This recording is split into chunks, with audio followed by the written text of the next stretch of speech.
Forgive me, but no one must look under there. This is the most secret machine in my entire factory. This is the one that's really going to sizzle old Slugworth. What's it do? Would you like to see? Yeah.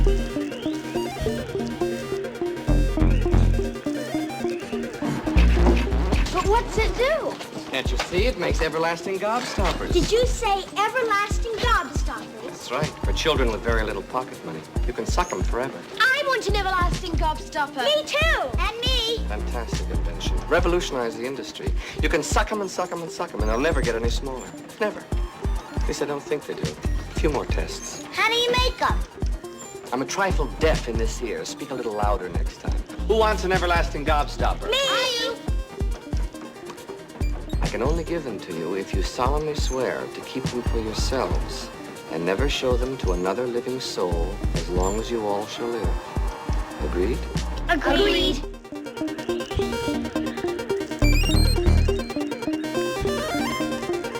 Hey, I'm Kyle. Thanks for joining me and Andy for the Legendary Creature Podcast. So, if you're listening with your kids or your conservative grandma, maybe don't, because we swear. Or you can check us out on YouTube, because hey, that's no place for conservative old women or children. Fuck yeah. You know what I heard today, dude? What'd you hear today? I heard a Capital One commercial, and guess whose music was playing in the middle of the Capital One credit card commercial? Please tell me it was Perturbator. No, That would be fucking that would be dope. upsetting.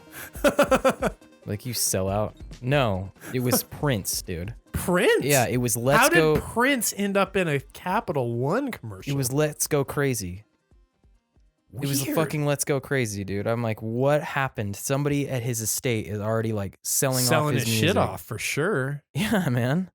Do Damn. you know how protective that guy was of his music? Well, no, that's what I'm saying. I'm like, that is the not bullshit he had to go through. representative of Prince. Yeah. Yeah. Every time we talk about Prince, like, I don't know. You and I have like a thing about Prince stories. Like that one. Dude, Carlos Boozer. Yeah, dude, that's a damn good That's a story. really funny story. So methodology. We're talking methodology. We've moved on from kind of our guild series since, nothing else to talk about right now. for now. For now. Until Ultimate Masters gets pushed. But we're going to talk about how you start to finish, man. How you go from what? Conception to realization. Yeah. So when a deck is Of a a deck. twinkle in my eye Mm-hmm. to when it becomes a Sleeved fully piece of- fledged adult that I'm pushing out the door. I was going to say, like, a sleeved product in a deck box, but all right, yeah. We can akin it to raising a child. Yeah, I mean, it kind of is, right? It's a little bit of a labor of love. There's some frustration. There's some growing pains in adolescence. Yeah. Well, we've been doing this for a bit, and I think I have kind of an idea of how you think, but I Yeah. don't really know what resources you're using or how you kind of land where you land with stuff. Yeah. I think it's kind of an interesting... Deck building to me is a very interesting concept because I think when you and I first started playing Magic, it was just sort of, get your hands on some cards and kind of like try and find synergies and build some stuff to where we've emerged into net decking era that has more and more sophisticated tools Yeah. available to us. So anyway, before we get into that, we should probably mention that we just put out our first gameplay video, yeah? Yeah.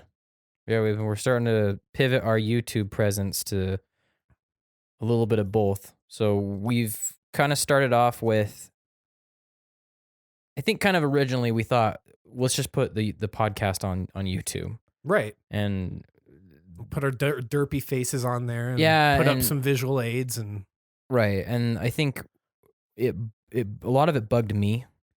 A lot of doing it a lot about that bugged me. So I was nitpicky, and also I was, I don't know, like I guess I was less comfortable with the camera on because Sure. I don't know, man. Like there's just some extra element about it. sure. Right? But after a while, I got comfortable, and then I started like nitpicking things, like these giant goddamn microphones in our face, the lighting in the room, the resolution of the camera. Right. And Not then, to mention, it feels a little bit narcissistic to believe that our faces need to be present for yeah, like the what, content to have substance. right. And I think what the response that we got from changing it was, yeah, we didn't really give a shit about that either. Yeah, we just wanted to see the cards. We just want to see the cards. So it's like a really long PowerPoint presentation.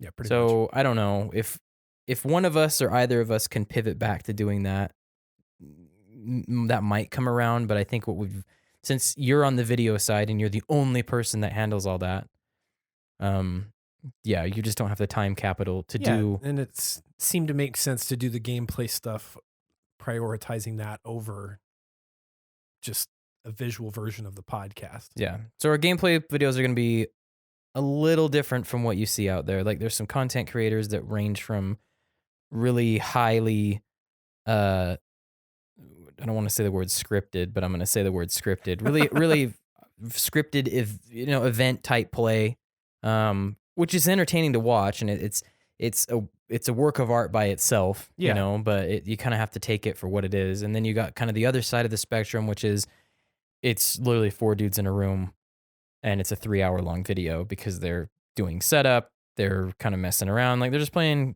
Commander, and you can kind of be in the room if you want. Yeah. And then sped up videos where the video is happening very rapidly. So we're kind of, would you describe we're kind of landing somewhere in the middle of all this, I think. Yeah, I think we've borrowed inspiration from a lot of other content creators in terms of the flow. Yeah. And things that we like to see. Like we don't necessarily need to sit down and watch a 3-hour game. And so we're trying to condense them down, provide some commentary. I think you and I are kind of doing some play-by-play. Yeah, just kind of our logic behind the Yeah. plays, which might be limiting because the people that we play with won't always be available to tell us play for play what they were thinking at certain intervals in the game. And some of it might not even be that insightful. It might just be like, yeah, I Sure. just kept fucking drawing lands Sure. or something, or I didn't draw any lands, or I don't know. So yeah, that's something to look forward to. Is we've got a bunch of footage that we're going to compact into video and turn it into gameplay video, Yeah, because we want to show gameplay Just content. rather. gameplay content and just the stuff that we talk about, that how it goes. Some of our ideas, they pan out really well, and some of them need some work. So yeah, you get a little bit of proof of purchase for some of these decks that we talk about on our podcast. For sure. All right, should we dive in, dude? Yeah, I'm ready. Deck building with Kyle. I'm ready to learn, Kyle. Ready to learn. I don't know that I have that much to provide in terms of like special insights or anything, Okay. but I'll just kind of walk through the process that I go through. However, to kind of preface that, like one of the first episodes that we did of the podcast, we talked about net decking, right? Yeah, And I think at the time it was kind of this hot button topic a little bit. a little bit. And I kind of, I guess I just want to bring that up briefly again and kind of point out just the times we live in, dude. Yeah. This may not be relevant to most of our listeners, but like there's this huge wave of advanced analytics in sports that's been going on. Started in baseball, they kind of know it as Moneyball. Huh. Was that with Brad Pitt? Yeah, that's that movie with Brad Pitt, right? I never saw that. The concept being that basically, like, for the longest time in sports, we focused on a lot of individual statistics. So like in baseball, like, oh, who can hit the highest percentage of times that they're up to bat? Who gets on base the highest percentage of times? Who hits home runs? Who the individual is? Yeah, or- like, so the okay. individuals that have those really good individual stats. Okay. And what somebody started to do is they started to not look at those stats, but look at other things and basically look at something a little more advanced and see what does a player do to impact the outcome of the game. And they just put a collective of players together that had a higher impact on the outcome of the game Huh. in terms of a higher impact towards victory. Their individual stats weren't necessarily great, but for whatever reason, they had this weird impact on games where it would make their teams better and have higher chances of winning.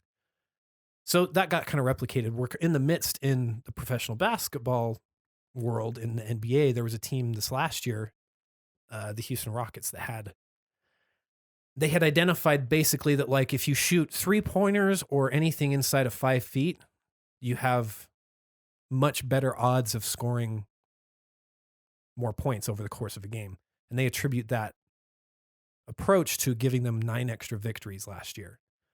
Well, this year, everybody's kind of replicating them. And so that margin has been sort of reduced. Weird. And so the gaps kind of closed between, they kind of figured out this niche that they could do something a little bit better than everybody else. And everybody else noticed. Well, and it sounds like it's cost effective, right? They're not having to pay for expensive players. A lot of times it does. In baseball, that's the case. Okay. In basketball, you still end up paying to have some stars on your team. But essentially, yes, it can be cost effective. Huh.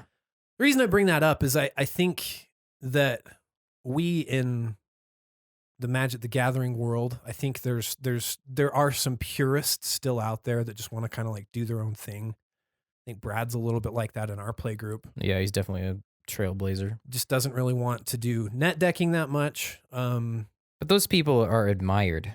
It's true. I don't think anyone's like that fucking idiot, unless Well, they have just a really bad intuition for It's card deck true. building. But what I want to, but the reason I bring that up though is I think that I think if there's anybody listening to us, I don't think it's worth balking at net decking anymore. There's a lot of data available, and it can help you have a better experience in terms of playing without having to reinvent the wheel. And save you money And it'll save you money.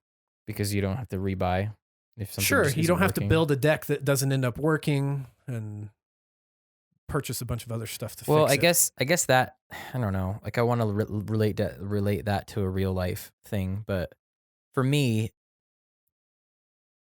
like we said kind of early on in the podcast, like when we started doing this, that I value winning. Probably like it's a the play experience of me and my people is like the first place thing, and then a very Yeah. close second is me being the guy who wins Yeah, in the order of things that I care about. exactly. And then further down those lists are things like, oh, this was a neat experience, a neat deck or whatever, or something that I haven't done before. Like, yeah, they matter to me, but if I can't win with those things, I don't know how long I'll really keep them around. You know, like I'm a sucker for Tetsuko and the idea of what a Tetsuko deck does, but in the end, because I can't be a winner as often as I want to be behind that deck, it just didn't stick around. I fucking folded it almost within the same month that I built it. So and then the other thing kind of comes to like making alternative picks, Yeah. you know, for cards. Like Yeah. in your efforts to be clever with things, you're not really winning, so you'll just end up spending more money because you bought the card that you thought was a clever card. Mm-hmm. It really wasn't working out the way you thought because you knew this other one. You know, like I don't know, like I'm trying to think of something that's green has a lot of stuff like this, like a lot of opportunities to be Sure. to be niche and strange because I think it's a well developed so side of the pie, but there's just really good green cards, Right. and they cost some money. Like Well, I think an example in a deck we were talking about, was it last week? I think I mentioned that I had Baleful Omen in my list, and you're like, dude, just do Twilight Prophet. And Twilight Prophet, it costs more than Baleful Omen in terms of money. Yeah. But gets you a card, and I gains can you save life. myself purchasing that one card that's objectively worse Yeah. by taking the advice of another one. Well, like in green, there's a lot of alternative ways to ramp. Sure. You know, like Kodama's Reach and Cultivate, like they're actually not very cheap cards. They're like in the $3 to $2 range, somewhere around there, because they're just the best ramp cards. They just are. They are. And then once you go to Explosive Vegetation, it falls way the fuck off. Yeah. Because Explosive Vegetation's a bad card. Yeah. It's not a good ramp card. Yeah. You know, I mean, it's like it's a card you throw in if you're throwing in a lot of ramp. And has been stupidly power creeped too. So now, like the kind of decks that Explosive Vegetation was going into were probably ones with some kind of notion for budget restriction, right? Sure. Well, now they have Circuitous Route, which finds you 2 gates. So the same mana cost. And if you have 2 gates in your deck, it's probably the budget deck that had the Explosive Vegetation. Exactly. So a worse card or a bad card just became worse. Worse. Yeah. Because they power creeped it a little. And I guess to kind of like wrap up the idea of kind of like the net decking thing before I get into what I'm talking about, the reason I think it's valuable to put those resources to use is that, I think we all know about, to use the sports terms still a little bit, we all know about the LeBron Jameses, right? We know about the super powerful commanders, the super powerful decks. They're pretty easy to identify pretty quickly.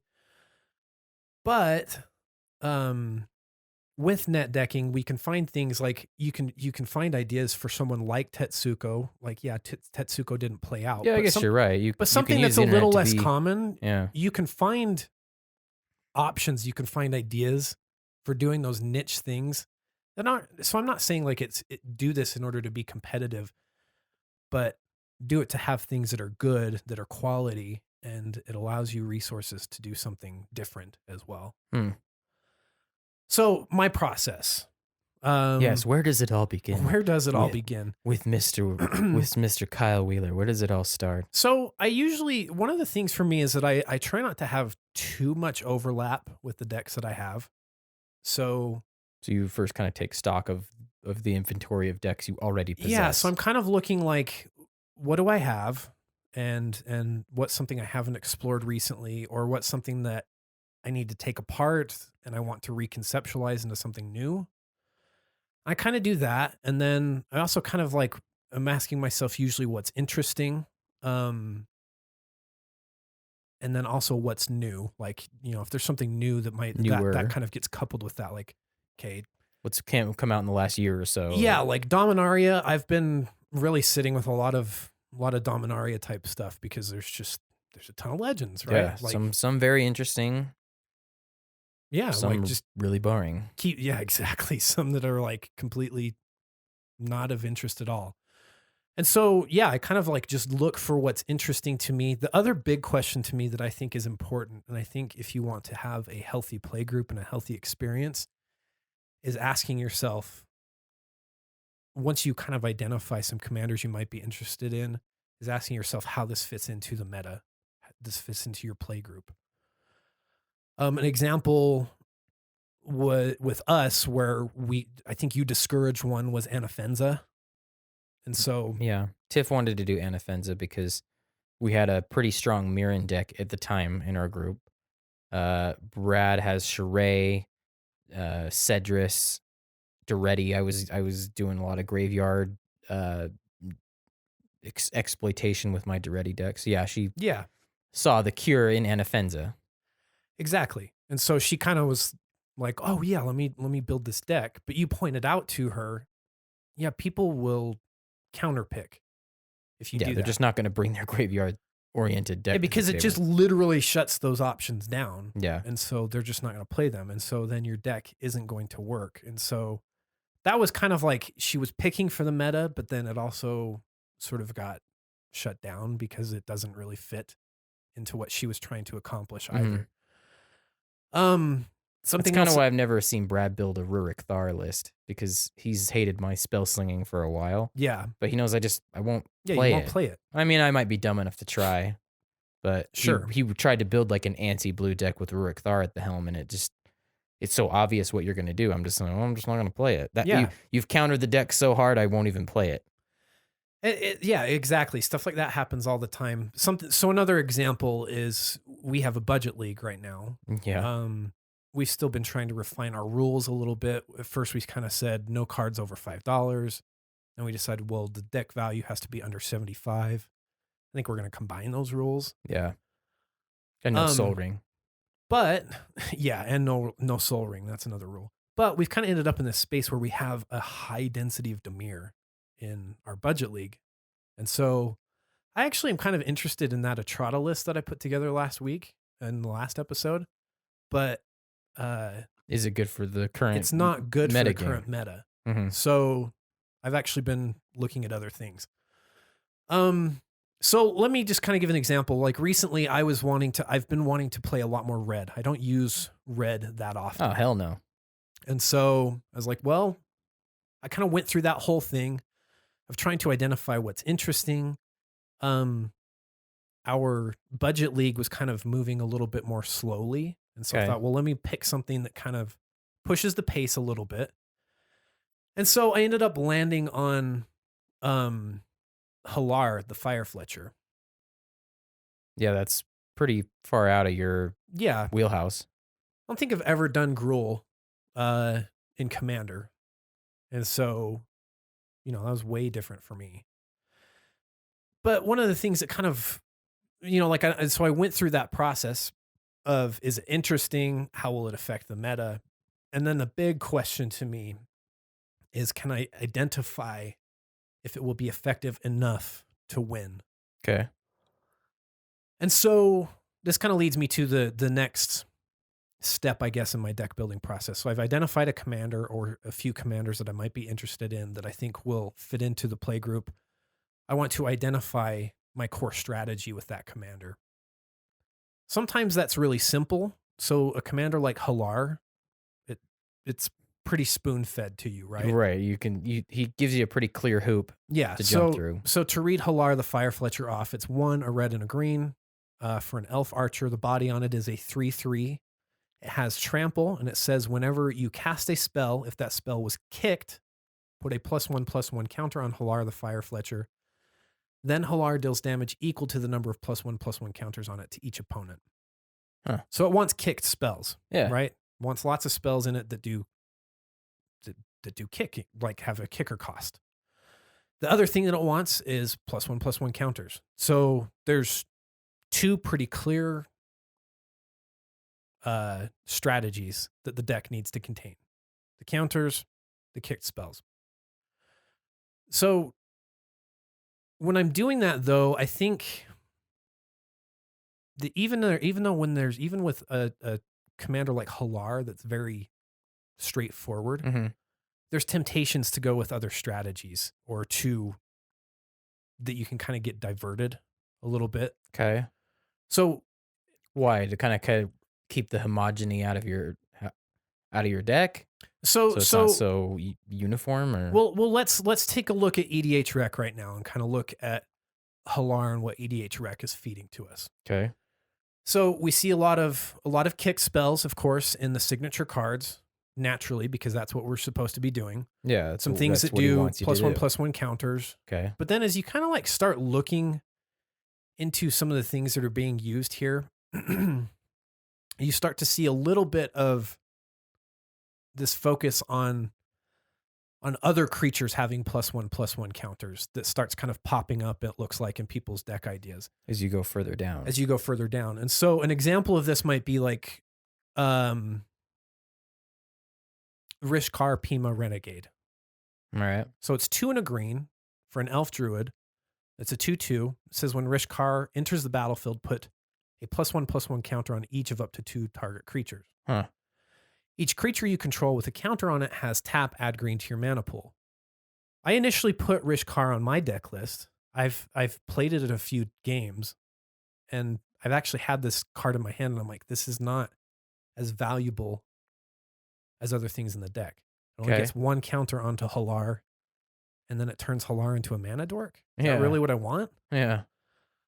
So I mean, it was just you just want the +1/+1 counter. yeah, on them, I guess. so you kind of like but what I'm kind of saying is that like there's some other ones that end up in the list, like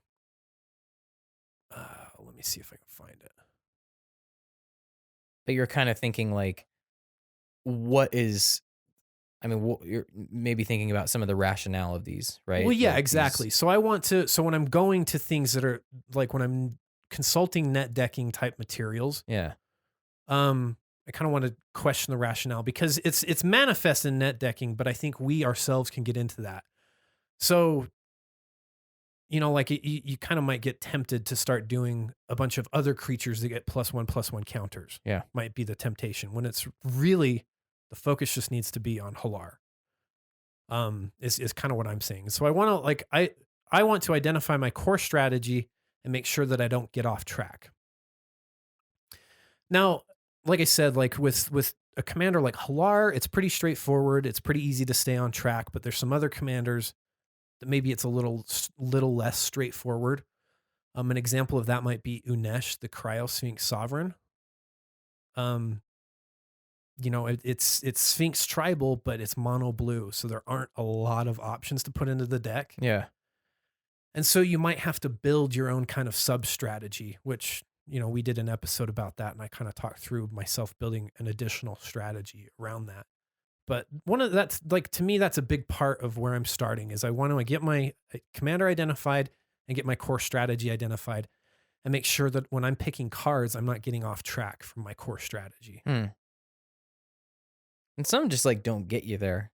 No. Like some like they don't have enough. Like because it's just like I want kicker spells.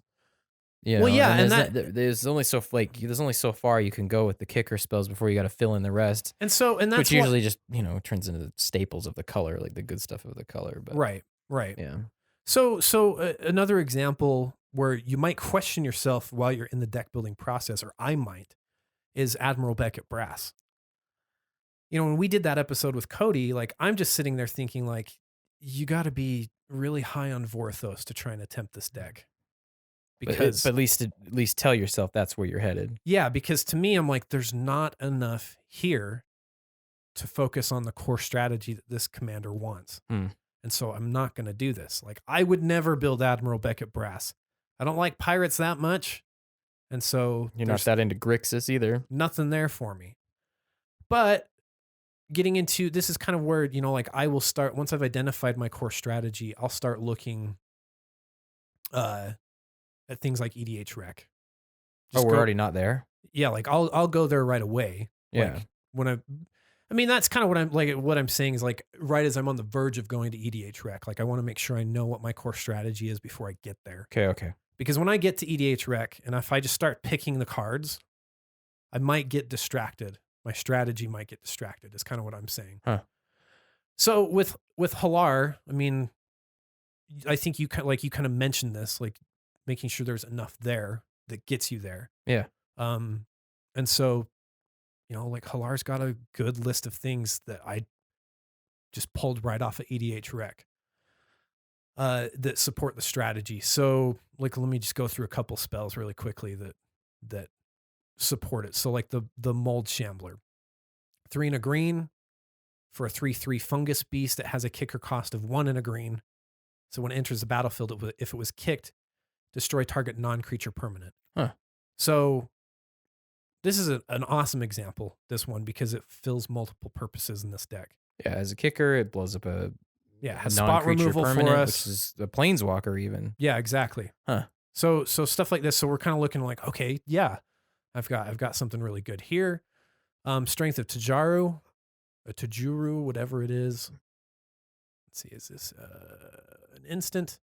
So it's X and 2 green, multi-kicker, so you can pay a multi-kicker cost of 1, so you can pay the kicker cost multiple times. Choose target creature, then choose another target creature for each time Strength of Tajuru was kicked. Put X +1/+1 counters on each of them. Goes on top of our strategy. We need more counters on Hallar. It's almost kicked. Self-referencing that one a little bit. Yeah, it really is. It's like just getting itself off really hard. Yeah. Everflowing Chalice, a mana rock that you can kick. Oh yeah, I forgot it was actually kicker. Yeah, it is. It is a multi-kicker spell. So what are we doing here? Are we just looking at EDH? So for me, it's just like straight up looking at EDH. Let's just scrape the top. Exactly. And this is why I'm saying it just seems to be good no matter what I'm going to do with this guy. Like I don't have to do the heavy lifting here. Like I go to EDH Rec and this stuff is already just right there on the list. Everflowing Chalice, like I use that in a bunch of my decks, but me being conscious of it being a kicker, like that wasn't something I was ever looking for. I was just looking for it's just a mana rock that you can usually play for 2, so you can get 1, right? Yeah, yeah. That's usually kind of what you're doing most that's of what the I time. valued in it before, not the fact that it had the word kicker on it. Yeah. You really probably wouldn't even think about that artifact in a green deck. Oh no. Yeah, there's no reason to, but here it has a lot of value for I get it. And it's good anytime. You're fine drawing into it at any point in the game. In fact, I actually kind of like that one later in the game because it's a cheap kicker cost, right? Yeah, you can pay 1. Yeah, exactly. That doesn't produce you mana, but depending on what the turn's looking like, if you're going to burn everyone out. Yeah. Yeah, exactly. Huh.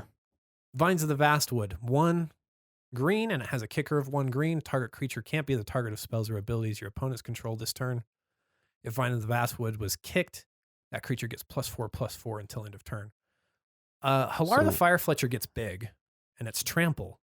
So it is trample, huh? So let's take advantage of that a little bit. Yeah, so we're going to produce a really nice combat with the Vines of the Vastwood, and it's just 2 mana to get this kicker spell off. Okay. So that you're agreeing with what you're seeing at this point. Yes, exactly. That's kind of the thing. So And as then- you go further down, at what point do you say, okay, I'm done with EDH rec? Like, what other things are you exhausting from EDH rec before you pivot off for another resource? So for me, and if we're looking at different decks, something that I kind of find a little disappointing or difficult at times is trying to find the ideal ramp and card draw from EDH rec. Huh. Maybe that's just my own experience, but I feel like sometimes I don't have enough of those things just scraping off the top. Well, it's from pushing EDH rec. it's pushing synergy your way. It's Right. it's saying these are the cards that jump through your commander's hoop. Exactly. Whatever your commander's ask is, these are usually the answers. Exactly. But as far as like, I don't know. I guess I have to ask you, like, how often do you find commanders that have a specific card draw ask? That's a good point. That's a good point. I can And- think of a few where they want, so like the new Lazav, yeah. the multifarious. Yeah. I feel like Monastery Siege answers a little bit of what Lazav wants. At the beginning of your turn, if you have, I think it's dragons picked, it's one of those modes. It's one of those siege cards. Sure. But one of the modes is that you draw a card, discard a card. Okay. So for 3 mana, you pretty much have a way to fill your yard a little bit, and you get an extra draw. So it's kind of answering a little bit for Yeah. Lazav, and that it's getting you cards into the graveyard. Or I'm trying to think of other things like Rishkar's expertise and any big ass commander. right. Like right. that's always just a big green commander Well, is so- always like Rishkar's expertise kind of answers that a little bit because you're Exactly. leveraging. Exactly.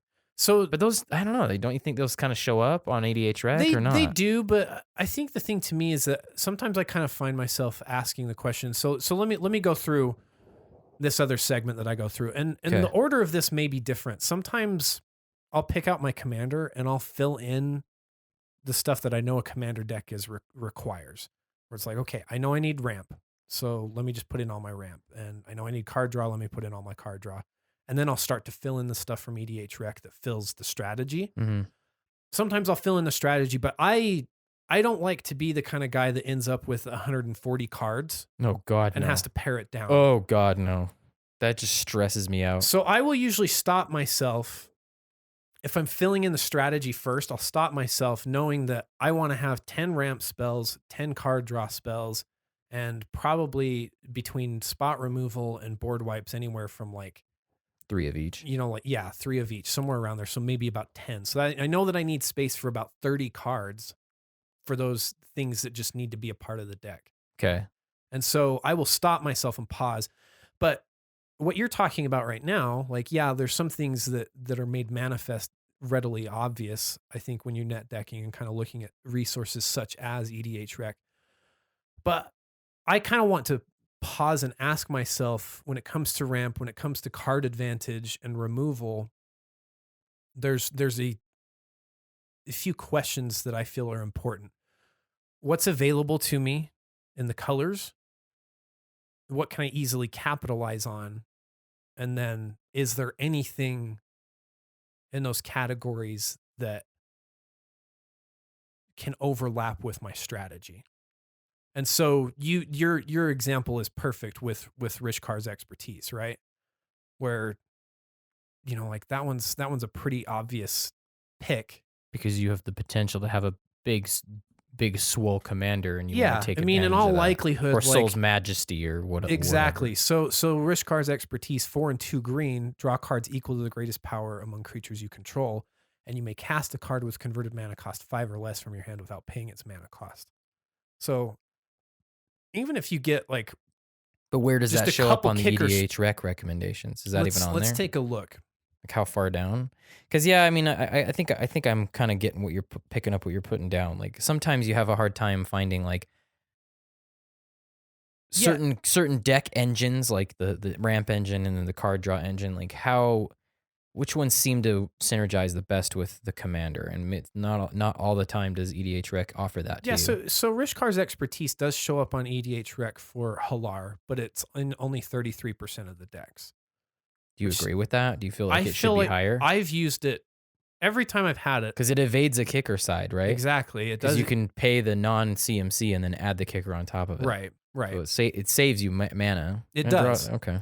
It does. So I like Rishkar's expertise a lot, right? Like it just works very well because if you're doing anything to Did I advance, dare say it's the best green card that came out of that block?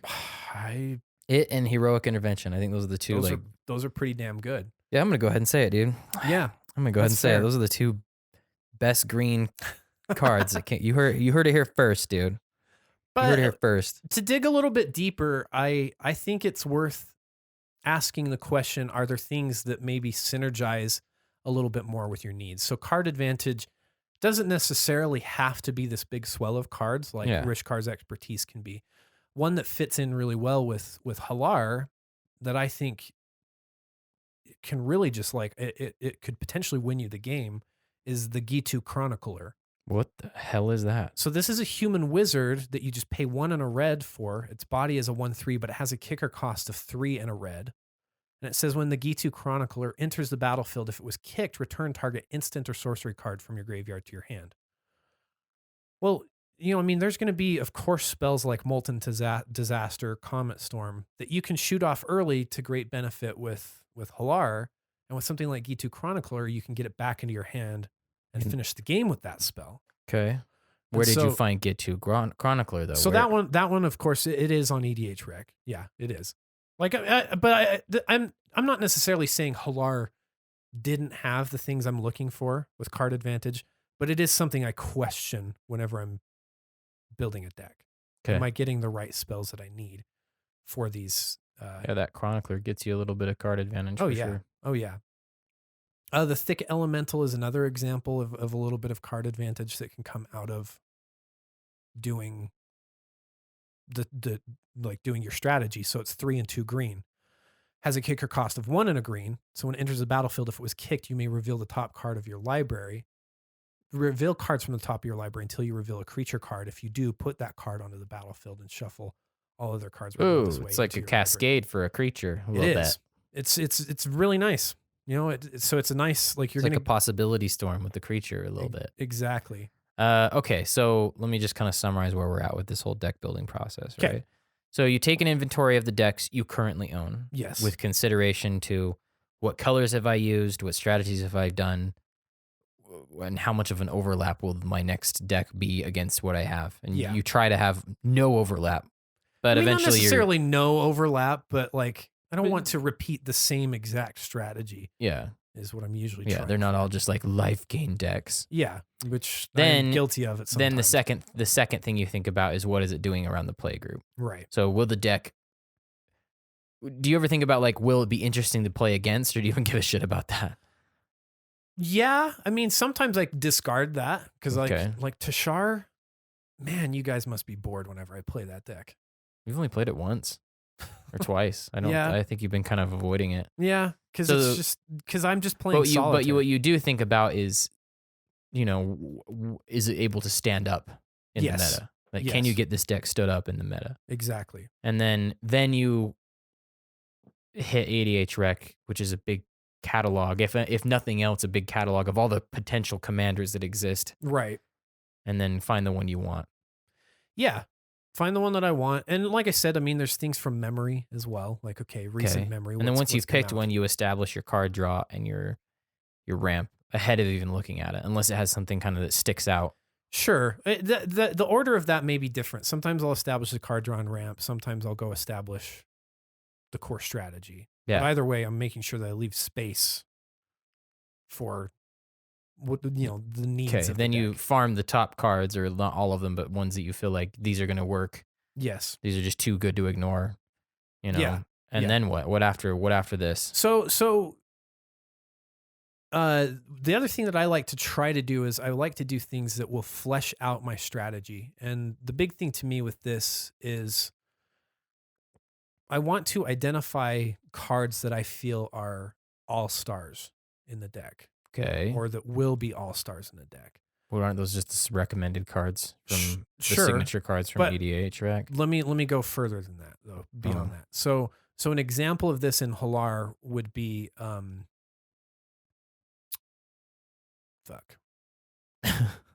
increasing savagery. Okay. So 2 and 2 green for a sorcery. It says put 5 +1/+1 counters on target creature. It has a flashback cost, so you can cast it again from your graveyard Yeah, and do it again. for But this 5 time and you 2 put green. But this 10, time you put 10. the increasing part. Yeah. +1/+1 counters on it. I had a game where I was forced into discarding increasing savagery, but I flashed it back and put 10 counters on Hallar. And that's a big cost. I mean, that's 7 mana to do True. that. Yeah, it's a whole turn almost. But if Hallar, I do believe, survived around the table because I don't think I was able to do a kicker cost at that time. That is so much goddamn damage. And then, yeah, just one kicker spell, 11 damage. And then you can still attack with his big ass it's still too. attack. So now I've got a 14/14 with trample that I can attack with. Yeah. So cards like that, what I like to try and do is take the language from something like increasing savagery, and I like to go to Scryfall and see if there's anything that even remotely resembles a card like that.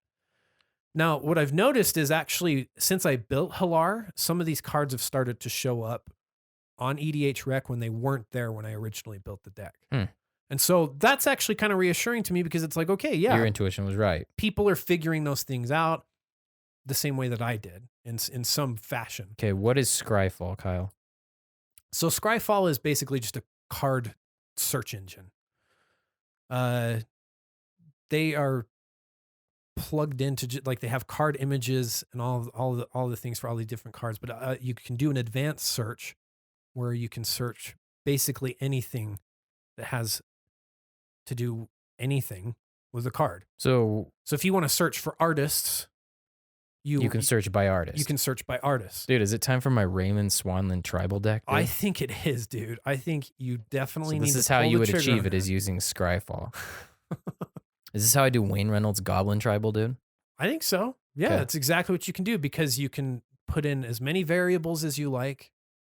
Like if you need to put in the type line, okay, these are going to be goblins, and you need to put in Wayne Reynolds as the artist. You can fucking do it, dude. Dude, it's all there. Truly, you can search by flavor text. A tribal tool for the 21st century. So if you can't remember what it is, where it says just a taste, you can go. You can search by flavor text on. Yeah, you can search by flavor text. So I guess I type in just a taste right now, and if the internet will work. Oh well, yeah. But yeah, it's a very robust search engine. Okay, to say the least. And the thing that I in particular am looking for. Yeah, there it is, Flesh Carver. Yeah.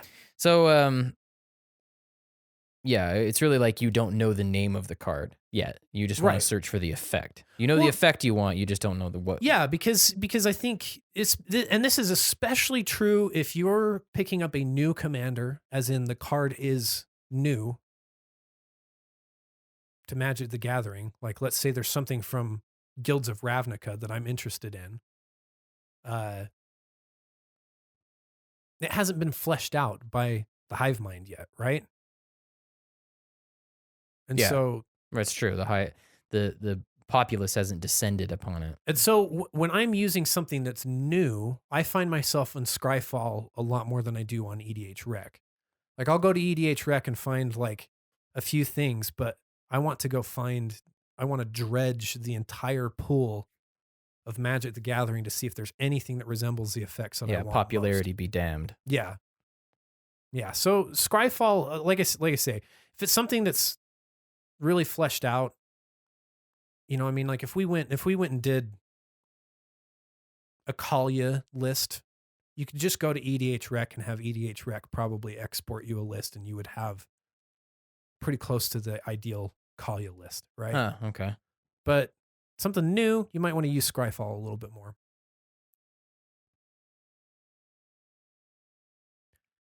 Another part of this section that I call fleshing out my strategy, is that I do want to keep an eye on new things that pop up. And so a really interesting one with Hallar that like cards that you don't really think about may matter to certain commanders. So with Hallar, there's two lands that when it first came out, or that have been over the last little while, that are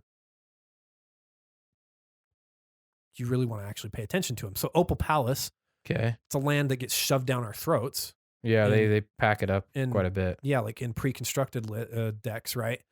But it actually has a lot of value in a Hallar list. All right. And then Forge of Heroes, which came out with Commander this year, with a Commander release this year, another really good one to put into it as well. Forge of Heroes has tap, choose target commander that entered the battlefield this turn, put a +1/+1 counter on it if it's a creature, or a loyalty counter on it if it's a planeswalker. So already get that ball rolling. Yeah, so you can kind of get that thing going on, but something that's not showing up, it wasn't showing up on EDH Rec and isn't showing up in some other places, is a card that does functionally the same thing that came out of Guilds of Ravnica, Guild Mage's Forum. So it has, you can tap for a colorless mana, or you can pay 1 and tap it to add 1 mana of any color. And if this mana is spent on a multicolored creature spell, that creature enters the battlefield with an additional +1/+1 counter on it. Well, perfect for Hallar. Functionally does something similar to Forge of Heroes and the Opal Palace. And that's something else that I just kind of like when I'm fleshing out strategies. I want to keep an eye out on new things. EDH Rec is really pretty good about recommending new cards that are available, but sometimes there's things get missed. So I like to pay attention for those types of things. Okay. And then finally, I think the big thing for me is that is just once I've built the list, is tweaking. Kind of like moving things around and fitting it here and there. So there's 2 phases with that. Like one, usually when I kind of have all the cards put together, is I want to make sure that I feel like my deck is balanced. An example of this is another one of our early episodes. You and I talked about my Reese the Redeemed list where I did elf tokens. Yeah. And as we were talking through that episode, you were kind of feeling like maybe I was a little light on token creation outside of Reese. And just as we were talking about it. Okay. And I was kind of feeling like, yeah, I mean, I can rely on Reese pretty well. But yeah, no, I needed to actually tweak that up and get more elf tokening outside of the commander into the deck. And so there's kind of like the pre-playing tweaking a little bit to make sure there's balance. But then what I think is more important is once you've started playing is assessing the balance of your deck. And so there's a few questions that some of them that I've gotten from you that I kind of like to ask myself. In particular, are there cards that I find myself not wanting to use? Like if they're sitting in my hand, am I wishing that I had something else in my hand at that moment? The other thing is watching for cards that I do play that I felt like were going to be good and asking myself, were they effective? And so that's where kind of like Rishkar came in for me. It's like, yeah, it got a +1/+1 counter on it, but there's other spells that probably could do this more effectively. Either a kicker spell that actually has an effect on it and gets the +1/+1 counter. Yeah, because he's going to get he gives himself +1/+1s when you kick. Yeah. So, or something that gives me multiple +1/+1 counters. Yeah. So I was like, Rishkar actually doesn't fit here. It's not as effective. I can't kick it and it only gets me 1. Yeah, it's not as effective as other things could be. And then looking at cards that I thought might work but didn't go as I planned. And so those either because of the meta or because sometimes I think there's things that like we think the meta is going to respond in a certain way and they just don't. And there's other cards that we think are going to be like big bombs and they'd actually kind of fizzle a little bit. So, then it's kind of the after the game back to the drawing board type thing. I find myself doing a lot of balancing. So with my initial Hallar list, I didn't have quite enough +1/+1 counter stuff going on in the deck. And so I've balanced it a little bit more since to have that a little bit more. I had plenty of kicker stuff. I never had a lack for it in my hand to have kicker spells, but I needed more counters. Yeah. To put out big damage. Anyway. So yeah, like no plans meet. What is it? Best laid plans. Oh yeah. Right. Don't really hold up all the time. Yeah, they just don't. Yeah. They just don't. So I I don't know if this is the case for most people when they're building decks. I don't know if it's that everybody kind of. I Seems think like you're very into big data, I guess, right? Or not big data, but like well, no, the two biggest things that we talked about the longest were sites that yeah, one that just kind of gets the poll vote of what's showing up in the most decks that people are doing, and then Right. the other one's just like, yeah, I'm gonna use this just to find this effect in as many places as I can find it. exactly. So I value this effect so much that I'm just gonna use this search engine to find it over and over and over to again see if I can find in it my colors. in as many possible places as I can. Yeah, that's true. I mean, I think sometimes some decks come to you like as a player where you just have a natural intuition for it. Mm-hmm. That's great. Like if I were building a deck that revolved anything life gain, I probably wouldn't need to consult any of those tools because I've done them enough. I know the cards well enough. I could construct the deck pretty well on my own. Yeah. You and I sat down recently and we tweaked Tiff's Tuvasa list. Yes. Like I've played enchants a decent amount. You don't need to hit the Yeah, I didn't need to sit there and look at all those resources to understand just what the deck needed. how the deck get the deck humming a little bit better. And Yeah. so yeah, I think there's intuition for it. But again, the only thing that we're lacking in the EDH environment in terms of data is we don't really know how things perform. We just know what people Like are doing. Yeah, so a lot of that's why you don't see a Mox at the Right. top of every list, because objectively, they're some of the best cards in the game. Oh, yeah, but exactly. no one uses them because they're thousands of dollars. Yeah, exactly. So otherwise, yeah, you would see that as a signature card on every one, or a top card on every one, a top artifact on every deck. Yeah. It just doesn't appear there because of how expensive they are. Yeah, Unless you sort it by budget expensive, and then all of a sudden they start manifesting Yeah, they start themselves. getting put in there. Yeah. But again, that's the nice thing about a tool like EDH Rec is it allows you to put together a team that you don't require LeBron James, you don't require a Mox Yeah, I get it. in order to be successful to some degree. Yeah. Like EDH Rec is a really good tool. Anyway, that's the deck building process. By the way, this list that I just went over in part with Hallar, it is a budget list. I'll post it online for people to go check it out. Yeah, as playing against it, it's probably on the same speed as Neheb and a little bit more stable. So I think it can do as much damage as a Neheb list, Sure. and maybe not so obvious as well. Like if you're kind of playing against randos, if Sure. you pull out the Hallar, they're gonna think, wow, what are the? Because a lot of the kickers are just not that threatening. Like a No. lot of these kickers are kind of novel. Well, But- and if we're being honest about the kicker spells, like it means that you're paying extra mana to accomplish something that you could accomplish for a cheaper cost. Yeah, they're usually right. Yeah, like a lot of these kickers are pretty Like, they're expensive. expensive. Yeah, they're expensive. There's a reason you don't see kicker spells for the most part in other decks. Yeah. Yeah, there's a few that make sense, but Yeah. because the effect is worth the mana, but there's a couple where you're like, really? I'm going to pay, Yeah. like I think it was like Urza's Rage, I think was the one that was just like, that kicker's really high. Yeah, I'd there's rather no just do reason. a Comet or a Molten Disaster or something, Exactly. Exactly. Yeah. Or a Banefire. I guess that would probably be the one I'd go for, because I think it can't be countered or prevented if you kick the Urza's Rage. Which, as we're talking about that's something else that I like. That's a question that I kind of left out, I guess, of the process is asking myself, what if when I'm building, is there something this deck is hungry for? Not just its strategy, but is there something it's hungry for? I recognize that Hallar was going to be hungry for mana. And so I put more ramp in it than I usually do. Than would normally be in a deck. Yeah. Huh. That's pretty cool, man. Yeah, that's an interesting way to go about it. I'm wondering if I should just kind of throw my 2 cents in with how I do this, because I think there's not a lot of deviation between mine and yours. You don't think so? Well, so what I found surprising was that you didn't really bring up Reddit. I actually don't use Reddit that much. Oh, I fucking am all over Reddit.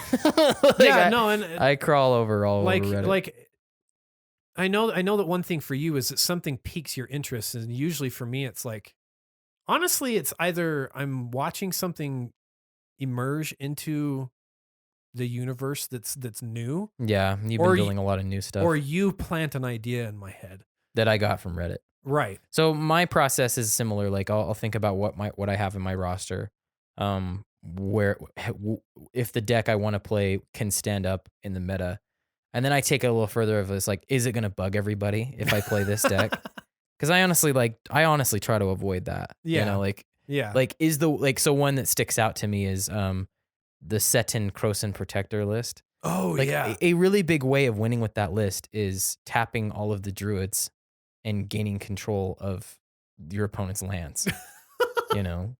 And that's like everybody folds at that point. Yeah, Just so like, I'm inspired by like the speed and not versatility, but just the speed of the deck. yeah, because but you I can produce so know- much mana. So Right, but I fast. know that like a significant play, a significant line of play in that deck is something that I'm just gonna get met with groans. And again, I don't play with people I don't know. Like I have people that Yeah, you're friends with these. I'm people. friends and they're friends and family. You know, it's the Guiltleaf Archdruid, by the way. He's like the number one motherfucking card when you go to the Seton list, right? It just says whenever you play a Druid spell, you draw a card. So he's busted there. Yeah, you're. And then gonna it be says, drawing cards. tap 7 untapped Druids you control, gain control of all lands target player controls. That's funny. Yeah, so- and terrible. Right. So it's just something I never introduced to the meta because I knew I'd have to have it in the deck. And if I didn't put it in the deck, it would always just irritate me that it's not there. You know, Jolriel was another one Okay. that I was inspired by from like Yeah. an article or something that I had read. But one of the big things about it is that you can discard 2 cards, and until end of turn, all lands target player controls are 3/3 creatures. They are still lands. Like she's a pre-8th. She's just badass. Like the possibilities with this thing is really cool. But I know I'm gonna have this moment where it's like I could animate all their lands in response to a board wipe. You know? And they nuke their own lands. in Yeah, I the mean you can kind of process, tell like there's a pattern here. Like I don't really want to make stuff that involves threatening people's lands. But the list goes on. I mean, you can Sure. kind of see in my deck building that I'm avoiding certain things. Like the Niv-Mizzet list I didn't put Curiosity or any of those kind of yeah, things you didn't in there. put like the most obvious combo. That's Because it's just available. like not fun to play with, and then it's just you guys are just gonna fucking hate it. Sure. So that's kind of my third thing is like how is it gonna be received by the play group, and then I'll kind of like look at the catalog of where I'm trying to fit things in. So Yeah. I actually on my phone using our little deck builder tool, which me and Kyle are Android users, so we use something that's called MTG Tracker to build our decks because you can send decks to each other. Like we've been using it for years. Yeah, and it's a pretty good. the dude app. updates it pretty much like around pre-release of a new block. It seems like Yeah. he'll kind of dump an update there. And it has a pretty decent search engine on it as well for card search. Yeah, it's not as robust as Scryfall. Yeah, it's not quite that great. Yeah, if but it it's married pretty good. Scryfall somehow, it'd be the Yeah. shit. But I actually have a roster of all of the enemies of my meta and the decks I have. And what's cool is that because it just basically it gets treated like a deck. So you load cards in it. So like to Yeah. give you an idea, it's like 8.5 Tails, Gaunty, Lord of Luxury, Marisol the Pretender. Like it goes down the list of what Andy is running. But I can look at the stats and it shows the color distribution of these. Yeah, so you know what that's where we had the discussion about our budget league is that it skews heavily on black and blue. Yeah, so for me, it just on my list of commanders I know I have a propensity for red and blue. Yeah. Then weirdly, the third place one is white, then black, and then a very distant furthest out is green. I'm only 7% of my deck identity of all of my commander rosters is green. I can think of only 2. Yeah, so it's Thrasios has green in his identity, and the Maelstrom Wanderer has green in his identity. Yeah. And then I guess if you count, I put a 5-color commander in place for Joda, but it's actually technically not his color, Yeah. his CMC, so that it's not smart enough to know that. It just says Sure, this is the actual sure. card. So I just put like a 5 because it's a 5-color deck. So yeah, I really only have 3 decks out of 15 that have green in their identity. That's interesting. Yeah, so I kind of just want to visit that. Like, what am I? And it's just kind of keep my boredom at check. It kind of and get bored of that's playing why the same stuff. I've been on a red thing lately, like actually building lists that have red in them because I just it's something different. Yeah, you want to play something different. And then I think the next step I take is so that's kind of like my pre-research phase. Well, like I haven't really looked let into me ask anything you yet. specifically, like What are you when you go to Reddit? Because I go to Reddit and I'll look at things here and there, but I get a little bit bored sometimes of what's going on Reddit. Like I feel like I'm filtering through conversations I'm not interested in and stuff like that. Is there something you're looking for? There's two Reddit threads that you want to be hovering around. You don't want to be looking at Magic TCG because it's kind of like Magic as a community. Yeah. It's all things Magic, and it's mostly just I don't know. It's kind of like Commander is a part of it. People ask for Commander advice there, but usually they get redirected to EDH. Yeah. So Reddit EDH is kind of like where the spoiler season, that's actually the first place I go. It seems like it hit people are. And they have a pretty good process of posting stuff and keeping it up at the top. People are combing the internet all day. And the second a spoiler gets leaked somewhere like in Russia or something, it's going to be voted to the top on the EDH thread during the spoiler season for everything. Yeah, exactly. You know, so that's what's really good about that. The second thing is that once they're done with a block, they'll like break legends into discussion threads. So yeah, they're usually pinned for a little while. Yeah, they're a little pinned at the top. So it's like, because that's more than likely what people are looking into right now. Right. You know, it's like who the latest legends are from the last Commander release or whatever. So you can hurry up and get there and kind of look at people's which I will admit perspective on it. I do get information on combo explanation from those particular threads. Like if there's new commanders that I'm trying to understand, so they have combos. Like people usually describe combos pretty well. For yeah, there's that too. Like when we're looking, but like to give you an idea, like there's discussion, new Guilds of Ravnica commanders, card info, and links to discussion threads. So they have everybody packed up for you. So let's say I go to Etrata the Silencer, it takes me to a conversation that they're having about this, right? And usually like they've got the Scryfall link, the card image, the thread that it was first spoiled, and then the Magic TG, the other, TCG. the kind of the main one, the other thread. And then people just kind of commenting, right? So the top comment by Vincent Van Garrett is, I'm going to put her either at the helm of Yuriko or in the 99. Ninjutsu just seems like the best way to get her back in the hand after damage. So what I find valuable about this kind of thing is card interaction. People kind of spell out card interaction. And I might not agree with that, you know? Okay. But the guy actually has kind of has a fucking point. She's unblockable and she can put somebody on the clock. Oh yeah. You know, and she's just in the Eureka list. Yeah, I would say she's a little bit too mana heavy for what Yuriko wants to do, but that's what he wants to try. And then people respond, you know, cesspool that is Reddit responds, whoa, that actually works. Today I learned you can activate ninjutsu anytime you have an unblocked attacker. So if I didn't know about how that worked, that would be some pretty much information that ninjutsu would be does relevant. work with Etrata because you don't get the ninjutsu trigger, but she doesn't get tucked into your library because you ninjutsu'd her back to your hand, and her effect is, she did combat damage, her effect is still up there. Right. So you respond to her effect by using ninjutsu. So I find that these threads you can learn things. What another thing that you may find, and it seems like I've seen less of it lately, is somebody posting primers.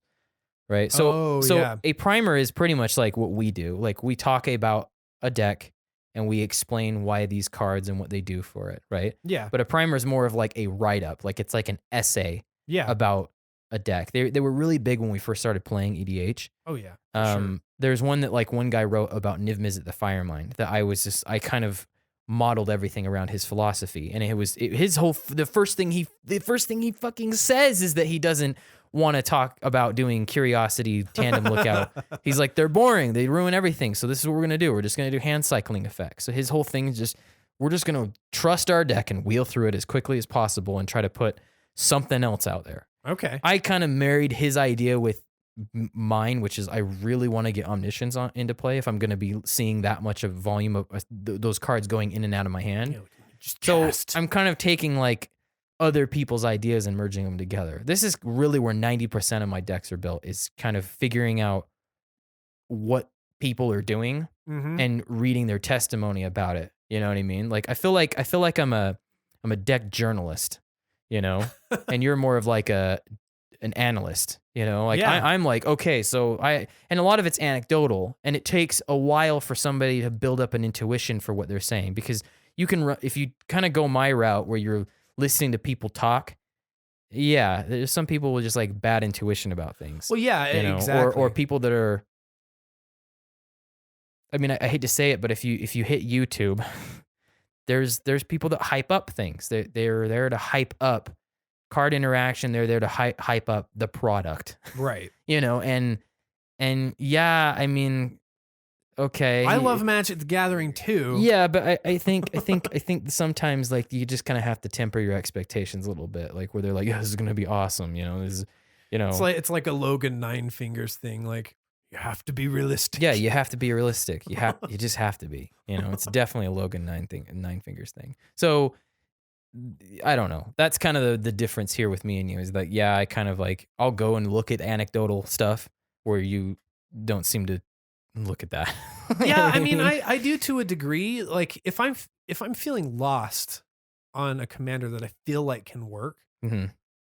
I'll go start searching on Reddit, but it's pretty low on the totem pole for It's me. pretty high on the totem pole for me, actually. I'm actually looking there pretty quick. I trust the minds of a lot of those Reddit people. Some are just like, this one always sticks out, dude. Like, and I kid you not. Like these are the three things that they're extreme. So the first one was some guy who was dead set on making a Riku of Two Reflections Voltron deck.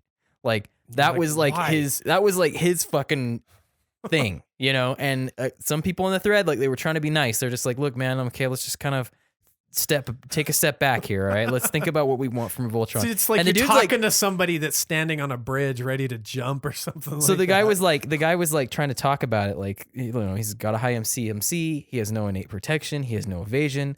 You know, even if we're talking about using spells like, because I guess his like thought is that I'll just twin Giant's Growth. Like that's what I'll do. I'll attack and twin Giant's Growth. And he's like, well, even if you do that, it's like the best you're gonna get at is one turn where he's at 8/8 with still no evasion, and you've spent 3 mana to get him there. Like it's more efficient to use enchantments and artifacts or whatever. And this was that there was one. The second one was somebody who wanted to do and we joked about this on our last podcast. He wanted to do a Drownu Voltron, and I thought, okay, this has got to be a troll post. And I think somebody actually said that because it's so obviously bad. impractical. But my favorite one, dude, my favorite fucking what the hell is this post was somebody who he had bought a Kia Soul, a car, Okay. and the Kia Soul had inspired him to build a deck around Heliod because he wanted everything to have like the sun in it, like or something like that. What the fuck? So he was asking for people to help him make like a focused, tuned up deck, but it had to have like something to do with either Dark Souls because, you know, Night Solaire or his Kia Soul. It's like the strangest, The weirdest theme ever. yeah, and I think somebody responded like, "This is the strangest inspiration for a commander deck I've ever seen in This my top life." hat tribal. Like, Yeah, or yeah, I've seen those too. Like Cody got a kick out of shit like that, where he would go on MTGO and like the guy, he's like, "This everybody's wearing a hat." right. It's like fine if that's where you want to, if that's how you want to express yourself. Cool. I don't know, but you know, yeah. My point here is you got to kind of temper yourself about the anecdotal with Reddit. You can run into the Kia Soul guy and be like, "Fuck, this guy's onto something." You know, how can I make a deck that honors my Nissan Sentra? I really hope you do that, dude. Yeah. But other than that, I think you and I are a little the same. And then yeah, I kind of revisit the deck after it's met the enemy. That's also another thing because yeah, like a lot of my expectation about how things are gonna go. That's honestly the most costly part of the whole process to me. Where I'm like, God damn it, like this is just, you know, and I just can't keep track of it. Like you'd think I'd have that locked down. I think I've been trying to keep track of things that are bothering me, like Oh yeah, like I took making lists of cards. And yeah, things so like like I take notes sometimes in my tracker. Like the one I took about 2 weeks ago was, "I'm really goddamn sick of the graveyards." That's all I said. So now it's like, okay, I'm just gonna load Tormund like, there's script. got to be graveyard hate. In every Yeah, deck. it's just like stuff like that, like just, you know, surface things. Yeah, keeping track of my enemies, like the decks they're a problem. Yeah. and what could answer them. You know, like, so I've got like Grenzo Dungeon Warden. I'm like, well, you know what? Like Pithing Needle. I just want to shut down that shit. Give him a shot to take it down, but I'm just gonna shut down his activations. Or, you know, I guess I could be like your cock ass and just get Linvala or whatever the hell her name is, and just shut him off completely. Yep. Nobody's activating anything. Yeah, Eureka's Tiger's Shadow. Like I put down here, I'm like, how do I stop this bitch? Save me, dear God. Yeah, Eureka's rough. Yeah, I was thinking I'm still trying to noodle that one out for sure. You know, I really didn't like going up against Will and Rowan Kenrith.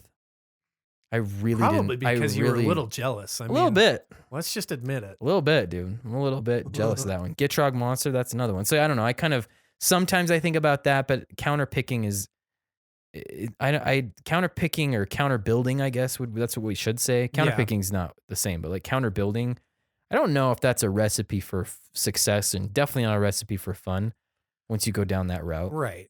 Because I thought about doing like a anti-blue episode. Like putting out all that anti-blue tech and doing like an anti-blue deck. And I think knock yourself out if you're going to like the card shop and you're one of those guys that plays with. Yeah. But then now they're going to see off your friend that plays They're going to blue. see it because you're like, well, it's going to be Rurik Thar, you know, like who else would Right. it be? And it's like, well, they just won't play that deck. They'll just play Animar in response. You know what I mean? Get bent. But yeah. Dude, it's the voyage, man. You know? It is the voyage. It's the I find voyage. myself like if the after it's been blooded a deck, usually probably about a month afterwards, I'll do just like I'll revisit the list, and then probably usually I don't know 3 or 4 months after I'll do another revisit, because that first little bit there's cards you still don't know about. You probably haven't seen in action, I find. Yeah, I mean, there's stuff like there's stuff that kind of surfaced later on. I'm like, oh yeah, that actually would make sense to put in. Yeah. Or stuff that's like it doesn't even help the deck along. It's just you just fucking need it because of the challenges that you face when you play it. All right, dude. Well, deck building with Andy and Kyle. Well, a little bit. It was more you, but you know, I threw my 2 cents in at the last second. Sure. I thought about it. I'm like, do we want to make a whole episode about my process? And I'm like, it's not. It's, you know, it'd be just me reading fucking Reddit threads, Reddit posts. Not really the everlasting gobstopper level of secret tech here. But hey, it gives you kind of an idea of the pipeline this content is traveling down before it gets here for you to listen to. So yeah, like we said earlier, our first gameplay video is now up and there for all to see on our YouTube channel. Check it out, because Kyle worked really hard on putting it together. He really is flexing that editing muscle lately, right? The music this episode is by Home. The track is number 21 from his Resting State album. You should really find your musical home with Home. He is an amazing talent and so generous to let us use his tunes. Hey, it really means the world to us to have you all stop by and listen to us ramble on. So thanks for everything, and we will see you again.